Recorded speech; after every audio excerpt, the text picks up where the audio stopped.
building genuine connection. Quiet techniques for authentic bonds. Building genuine connection doesn't require charisma, charm, or constant talking. In fact, some of the most powerful connection tools are subtle, quiet, and deeply rooted in psychological principles. Whether you're an introvert seeking depth over noise, or someone who values authentic bonds over superficial interactions, these 10 evidence-based techniques will elevate your social intelligence and emotional presence. Saw by S.D.A.D. Haddad. The Ben Franklin effect. Let them do you a favor. We often believe that doing favors for others makes them like us. But psychological research reveals a fascinating reversal. People tend to like you more when they do a favor for you. This principle is rooted in a story from Benjamin Franklin. Faced with a political rival, Franklin didn't try to impress or argue his way into favor. He simply asked to borrow a rare book. The rival, flattered by the request, complied, and their relationship transformed.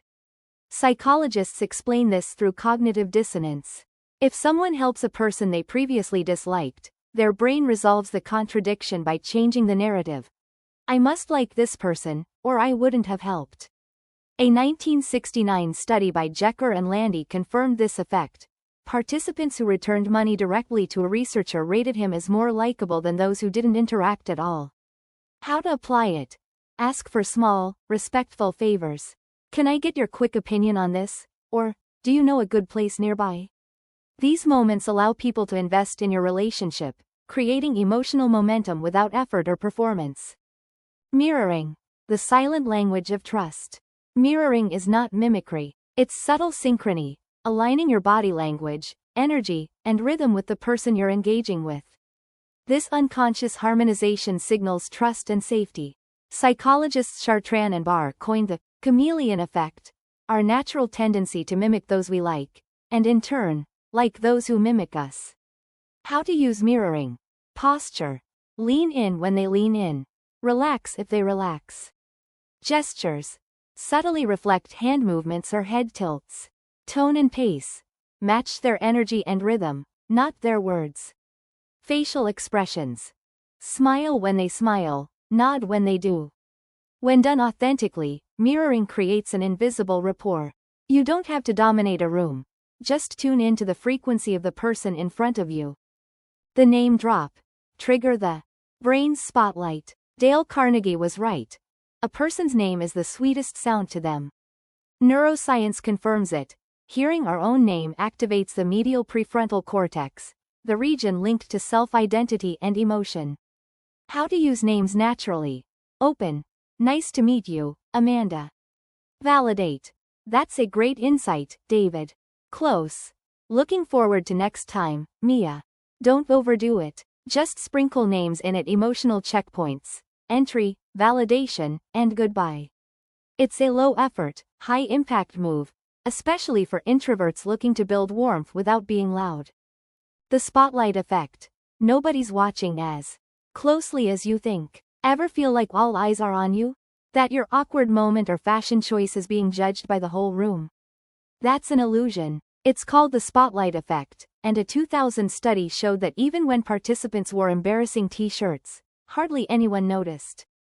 Why? Because people are too busy thinking about themselves. Internalizing this gives you power. You stop trying to manage perception and start moving with freedom. Paradoxically, when you stop trying to impress, your natural confidence becomes more noticeable. You're not under the spotlight.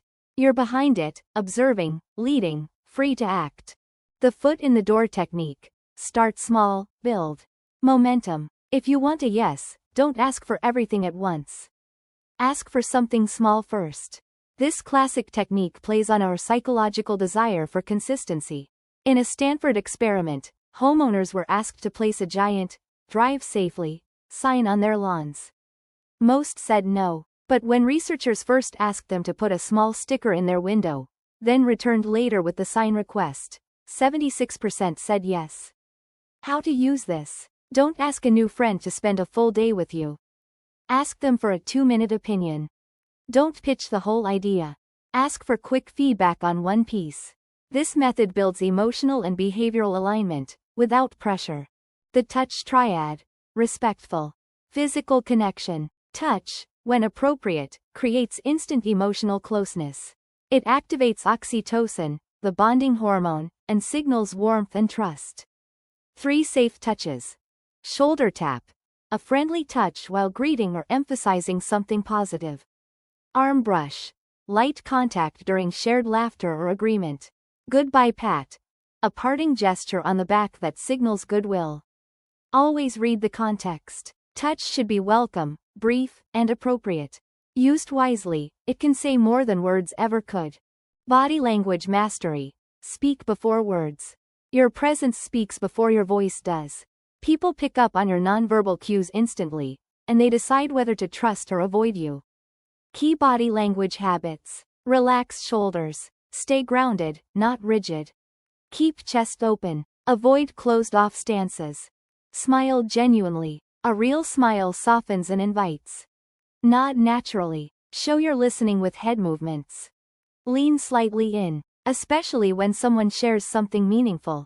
These cues create a safe emotional space. Master them, and you become magnetic without saying a word. Eye contact triangles. Engage without intensity. Eye contact is a dance. Too much, and it feels aggressive. Too little, and you appear distant. Use the eye contact triangle method. Look at one eye for 3 to 5 seconds. Shift to the other eye. Briefly glance at the mouth. Return to the eyes. This prevents staring, maintains flow, and creates relaxed intensity. It's a simple tool that projects presence, perfect for introverts who want to connect without performance. Join third places. Let connection find you. Final thought. Connection doesn't require noise, it requires presence. In a loud world, these quiet techniques shine. They help you connect without pretending, impress without forcing, and lead without shouting. Especially if you're introverted, these tools offer a way to be powerfully present. Not by trying harder, but by understanding deeper.